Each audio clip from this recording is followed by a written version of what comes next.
अवधूत चिंतन श्री गुरुदेव दत्त श्री स्वामी समर्थ. आपल्या चॅनलमध्ये सर्वांचे स्वागत. आजचा आपला विषय आहे श्री दत्तात्रेय स्वरूप एकमुखी की त्रिमुखी. चला तर मग व्हिडिओला सुरुवात करूया. दत्तात्रेयांचे रूप एकमुखी की त्रिमुखी हा सुद्धा एक कुतूहलाचा विषय आहे. ब्रह्मा, विष्णू व महेश या तीन देवतांमधून साकारल्याने दत्तात्रेयांना तीन मुखे असल्याचे पुराणातील मत आहे. मात्र दत्तात्रेय हे प्रामुख्याने एकमुखीच असून नंतरच्या कालखंडात त्यांच्यातील त्रयमूर्तीचा प्रसार झाला असावा असे वाटते. सत्व, रज, तम, उत्पत्ती, स्थिती, लय, जागृती, स्वप्न, सुषुप्ती या त्रयीच्या उत्पत्तीतून श्री दत्तांची निर्मिती झाल्याचे दिसून येते. वसु, रुद्र, आदित्य या तीन प्रकारातही या वैदिक देवतांची विभागणी केल्याचे दिसते. वेदकालात अग्नी, वायू, सूर्य यांचा निवास अनुक्रमे पृथ्वी, अंतरिक्ष व स्वर्ग येथे असल्याचे उल्लेख आहे. यातील अग्नीस त्रयमूर्तीतील त्रिगुणांचे वर्णन लागू पडते. त्यातूनच तीन शिरे, तीन जिवा, तीन शरीरे असे अग्नीची तिहेरी रूपक यात प्रतिबिंबित होते. उपनिषदातूनही ब्रह्मा, रुद्र, विष्णू या तीन देवांचा एकत्रित उल्लेख होतो.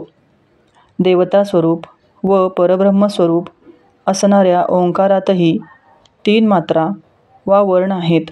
पुराण काळात स्थिर झालेली ही त्रिमूर्तीची कल्पना पुढे संस्कृत महाकाव्याच्या परंपरेतही रुजलेली दिसून येते.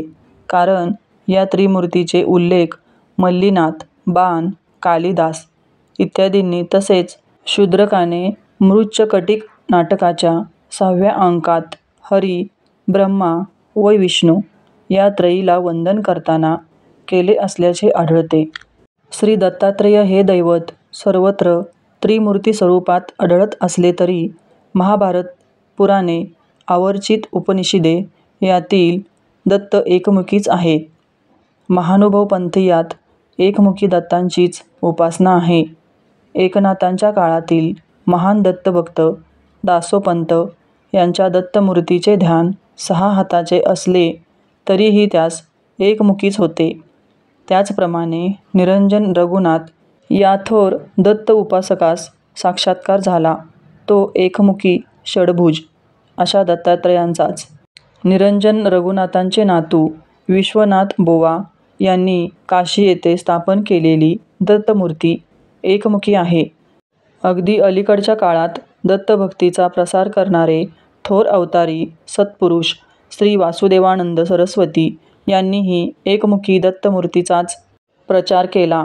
तसेच गुळवणी महाराजांच्या संप्रदायातही एकमुखी दत्तांचीच चित्रे लोकप्रिय आहेत. पुण्यातील गंगानाथ महाराजांचा मठ, पंढरपूरचा विप्रमठ, नाशिक येथील भटजी महाराजांच्या मठामागील मंदिर, नेपाळमधील भटगाव येथील दत्तमूर्ती एकमुखीच आहे.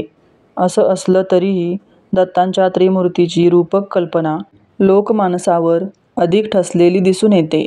संत एकनाथ महाराज विरचित त्रिगुणात्मक त्रिमूर्ती दत्त हा जाना या सुप्रसिद्ध आरतीने त्रिमुखी दत्तात्रेयांच्या मूर्तीचे स्वरूप निश्चित केलेले दिसते. तुकोबांच्या 3 शिरे 6 हात या सुप्रसिद्ध अभंगानुसार दत्तांची 3 मुखे, 6 हात, माथ्यावर जटाभार, अंगावर विभूती, हातात शंख चक्र गदा, पायी खडावा, काखेत झोळी व सभोवतालचे धेनू व 4 श्वान अशा दिगंबर रूप ध्यानाचा प्रभाव महाराष्ट्रात सर्वत्र असल्याचे जाणवते. अनेक स्तोत्रे, पद्यखंड व श्लोकातून दत्तमूर्ती स्वरूपाचे वर्णन केलेले आढळते. दत्तात्रेयांच्या भुजांची संख्या अग्निपुराणात 2 असून दत्तात्रेय कल्प व शांडिल्योपनिषदात 4 आहे. महानुभावांचा दत्त एकमुखी व द्विभुज असून त्यांच्या हाती माला, कमंडलू, डमरू, त्रिशूळ, शंख, चक्र, क्वचित योगदंड, कमळे अशी आयुधे दिसतात.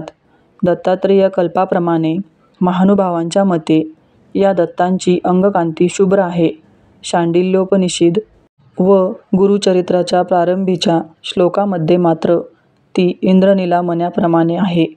महानुभावांच्या सिंहाद्री वर्णनात ते त्रिमूर्ती, चांपेगौर, चंद्रांगकांती, कर्पूरकांती असाही त्याचा उल्लेख आहे. एकनाथांच्या दत्तस्वरूप पाहे तो सावळा दत्तराव अशा रूपात दिसते. दिगंबर अवधूत वेशातील श्री दत्तात्रयांचे भस्मोद्दुलित सर्वांग जटाजूटधरम विभूम असे वर्णन शांडिल्योपनिषदात करण्यात आले आहे. एकनाथांच्या काळातील महान दत्तभक्त दासोपंत यांच्या दत्तमूर्तीचे ध्यान 6 हातांचे असले तरीही त्यास एकमुखीच होतो. त्याचप्रमाणे निरंजन रघुनाथ या थोर दत्त उपासकास साक्षात्कार झाला तो एकमुख षटभुज अशा दत्तात्रयांचाच. व्हिडिओ आवडल्यास लाईक, शेअर आणि सबस्क्राईब करा. धन्यवाद. श्री स्वामी समर्थ.